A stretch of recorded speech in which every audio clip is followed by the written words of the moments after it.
안녕하세요. 마니케어 뉴스 진행하도록 하겠습니다. 그동안 여러분들한테 SK바이오팜 관련돼서는 아마 제가 한 5월, 6월 이쯤부터 리포트 계속돼서 드려온 걸로 알고 있는데요.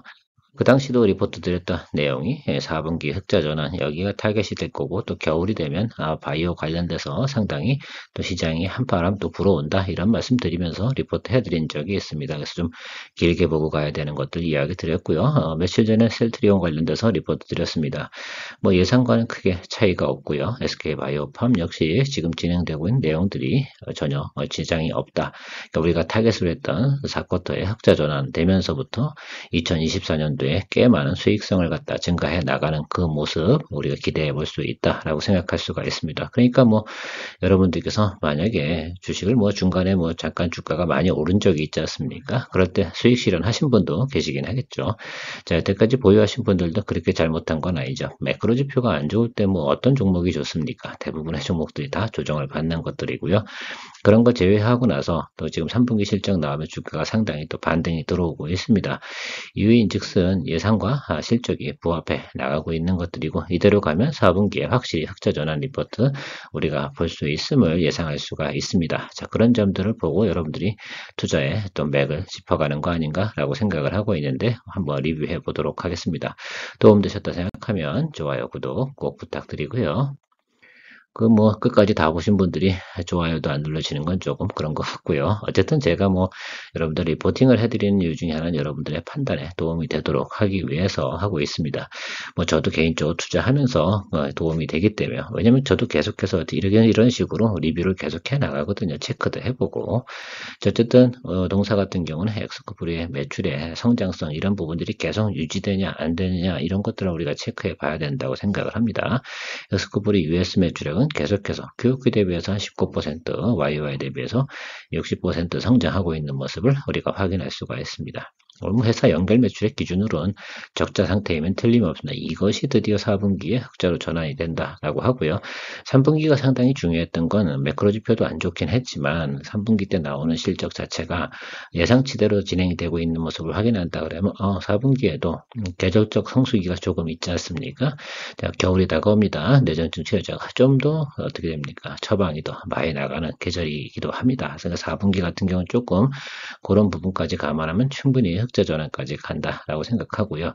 3분기 때 조금 예상 컨센서스보다 실적이 훨씬 더 잘 나왔어요. 한 뭐 40억 뭐 이 정도. 원래 마이너스 한 140억 정도가 시장 컨센서스였는데 마이너스 한 107억 정도 기록한 거 보면 훨씬 좋았는데, 그 또 이유 중에 하나가 SK 라이프 사이언스 인수하는 과정에서 손차상 비용에 40억 정도 나왔다고 합니다. 저런 것들은 나쁜 이슈는 아니잖아요. 그럼에도 불구하고 컨센서스보다 실적이 잘 나왔다는 것들은 우리가 4분기 때 영업이익 흑자 전환 이런 부분들 충분히 기대해 볼 수 있는 내용이라고 생각을 하고 있어요. 자, 그런 것들이 우리가 이 종목을 갖다가 보유해 나가는 것들이라고 생각을 하면 좋을 것 같은데요.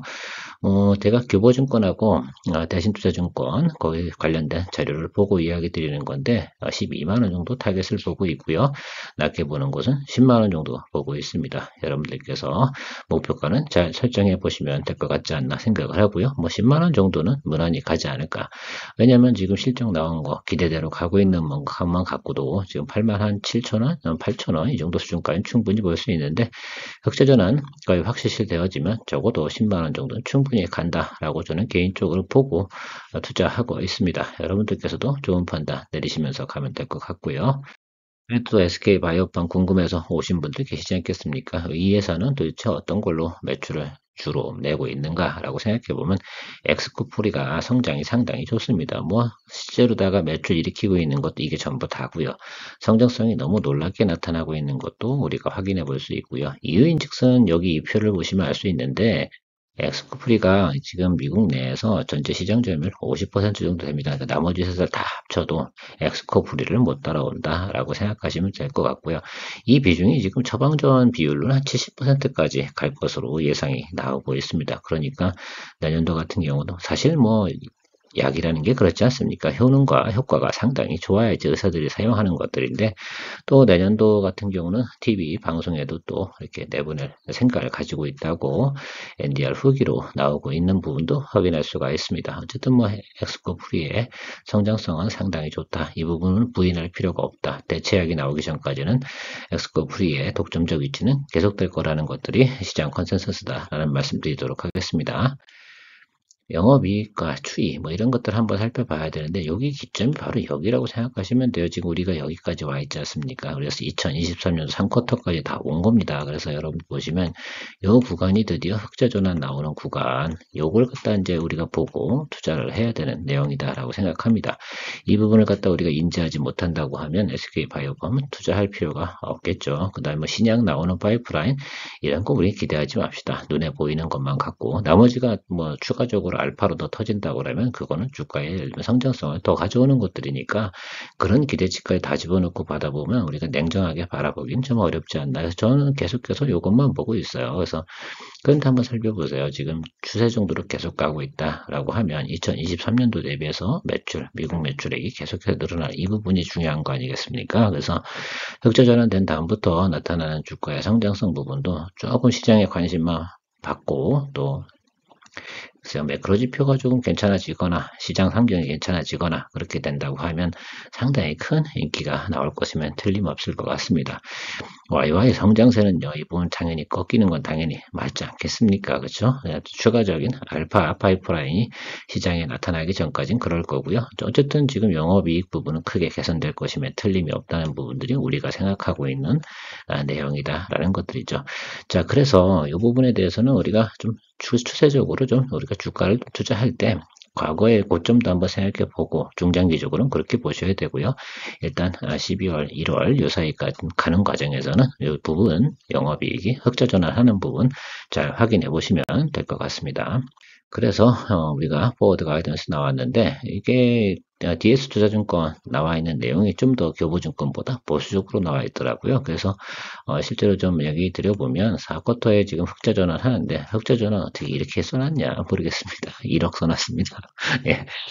교보증권은 4억 써놨고요. 어쨌든 흑자 전환 한다는 자체가 의미예요. 그동안 계속해서 적자였는데 그런데 우리 생각해보면 2024년도 내용을 한번 살펴보시면 상당히 좋지 않을까 생각이 듭니다. 저렇게 성장해 나간다 그래서 아마 내년도 한 하반기쯤 되면 분기에 한 270억, 그 다음 내년도 2025년도에는 500억까지도 볼 수 있다라는 리포트가 나오고 있는데요. 일단 여기서 일이 넘어가는 과정, 그러면서 시장에서 좀 우리가 관심을 받는 과정과 시장의 매크로 지표라든지 시장 환경, 투자 환경 뭐 이런 것들이 좀 개선되는 과정에서 좀 더 주가의 성장성도 같이 좀 찾아볼 수 있지 않을까라고 생각을 하고 있습니다. 한참 예를 들면 바이오가 좋을 때는 동종목 같은 경우도 충분히 높은 25만원 뭐 이런 주가를 볼 수가 있었습니다. 자, 그런 것들을 생각해 보시면서 차트 보며 마무리하도록 하겠습니다. 글쎄요, 뭐 차트 뭐 보나마나 제가 분명히 여러분들한테 이야기 드리기 시작한 건 이쯤부터입니다. 실제로는 왜 그러냐면 우리가 5월달 장 안 좋을 것 같아서 이야기 드렸고 이때 수익 실현하신 분도 분명히 계실 거라 생각이 들고 수익 실현 못하고 계속해서 예를 들면 홀드하고 계신 분들 같은 경우도 현재까지 큰 문제는 없습니다. 정고점까지 충분히 갈 수 있는 내용이 우리가 가지고 있다라는 내용만 우리 가지고 생각해 보면 좋겠습니다. 기대감이나 어쨌든 수급 환경만 개선돼도 10만원 찍어줬지 않습니까? 자, 그런 부분 우리가 기대해 놓고 나서 이 종목을 좀 고려해 보면 좋지 않을까 생각을 하고요.